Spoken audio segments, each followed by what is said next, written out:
Binisto ng mismong anak ni outgoing Davao del Norte First District Representative and former Speaker Pantaleon Alvarez ang umano'y ipinagawa niyang mansyon para sa kanyang girlfriend na galing umano sa pera ng gobyerno. Naging District Chief of Staff ni Pantaleon ang kanyang panganay na anak na lalaking si Alfonso mula 2019 hanggang early 2024. Ayon kay Alfonso, nakuha ng mambabatas ang 20 hektaryang lupain at doon ipinatayo umano ang nasabing mansyon ng girlfriend nitong si Jen. Aminin, di ba, na totoo, pero andyan na nga, no? Pinagawa niya ng mansyon si Jen Maliwanag, yung girlfriend niya, dito sa Botanical, no? Ang nagpagawa nun, si Kong. Naka-acquire siya ng parang 20 hectares na property dito. Tapos doon niya pinatuyo yung mansyon ni Jen. Malaki yan eh.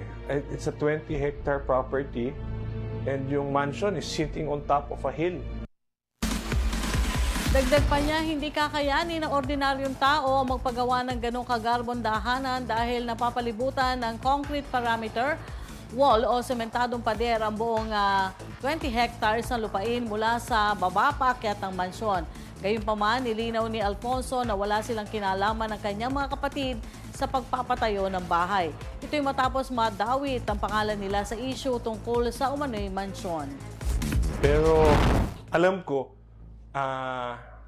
pera ng government yung ginamit pa, yung mula sa baba paakyat doon sa bahay niya. Sinabihan niya yung contractor na idiretso na doon sa bahay niya yung kalsada. Yung road to my mansion na yan, kami magkakapatid, pamilya namin, wala kaming kinalaman dyan. Na kami, no, ako, mga kapatid ko, may kanya-kanya kaming tirahan. Yung road to my mansion na yan, ginawa talaga yan para kay Jen. Yung girlfriend ni Papa, ni Kong Belmont. Yan din yung question na mystery na kahit ako hindi ko alam. Sa pagkakaalam ko, no, wala naman siyang malaking negosyo na kaya siguro magpatayo ng ganyang kalaking propiedad or mansion. Pero yung property dyan, no, total nasabit na nga lang din naman pati yung mga pangalan namin. Wala po kaming kinalaman dyan, hindi po kami nakatira dyan, at never po kaming tumira dyan. Meron po kaming mga sarili-sariling bahay na inuuwian.